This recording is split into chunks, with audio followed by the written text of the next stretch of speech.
Good morning mga ka-Jassy!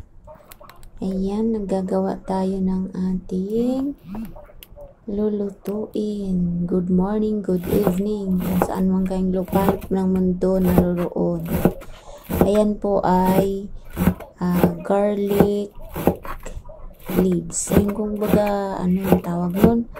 Ano daw yan siya? Yung ano ng bawang, dahon ng bawang. Sabi nila. Kasi amoy bawang. So, yan po ay gagawin nating i-fry natin yan kasama ang patatas at ham. Ngayon, kinakat ko siya ng maliliit para mamaya i-fry ko siya konti para maluto. Tsaka pati na rin yung patatas natin. Yan, may patatas tayo dyan. Isang piraso lang yan. Isi-shred lang natin. Ayan, alam ko pong marami pong nakakaalam kung anong tawag dyan. Sa Bisaya ay raspa. May raspa. Ang mga Bisaya dyan. Isi-shred lang natin ng ating isang pirasong patatas. Para mamaya ipa-fry muna natin bago natin siya paghaluin ang dahon ng bawang at ang patatas at lagyan din natin ng ating ham na hihiwain ng maliliit, ikakat ng maliliit. Then i-mix natin yan mamaya sa itlog.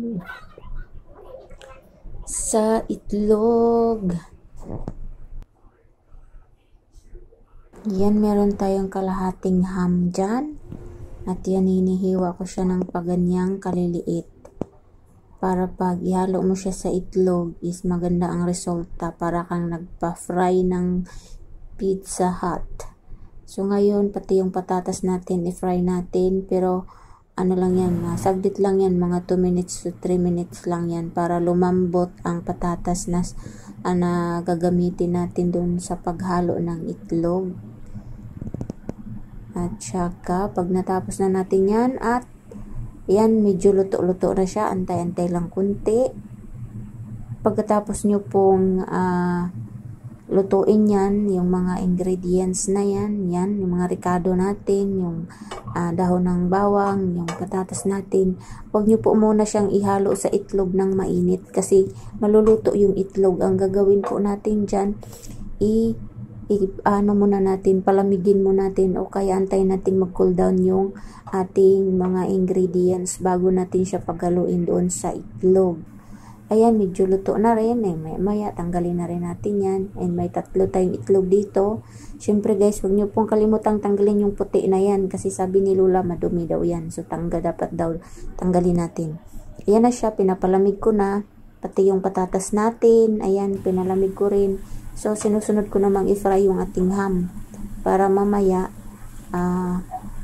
yung mabilis na lang siya lutuin. Kasi pag hindi mo yan siya niluluto, unahin mong luto bago mo siya ihalo, matagalan kapag fry. Yan, pinapalamig ko na rin siya. At dahil lumamig na ang ating mga ricado, yan, paghaluin na natin yan. Ayan na ang itsura pag nahalo nyo na. Tsaka nyo ilagay ang itlog. Siyempre, imimix nyo muna yung itlog. Ibabati nyo muna bago nyo siya ilagay doon sa ating mga ricado na ham, garlic leaves. Ay, anak, kahirap mag-English.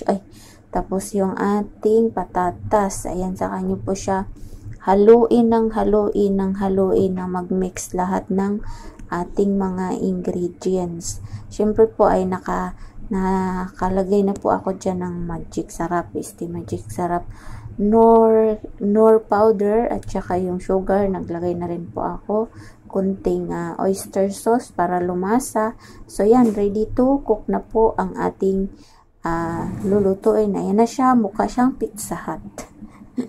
Kung titingnan nyo, para siyang Pizza Hut na patatas, tapos yung dahon-dahon dyan, alam nyo na, tsaka yung ham. Ganyan po ang itsura sa pag-fry. And then, ang ginawa ko, isinati ko siya ng paapat. Kasi nga po ay mahirap baliktarin yan pag buo. Dahil, ayan na po ang itsura. Para siyang pizza. Pizza Hut. O, diba? Ang sarap niyan. Paborito yan ng aking mga amo. Yan po ay introducing. Pizza Hut. Joke lang. Hindi siya Pizza Hut, guys. Itlog. Itlog tuloy.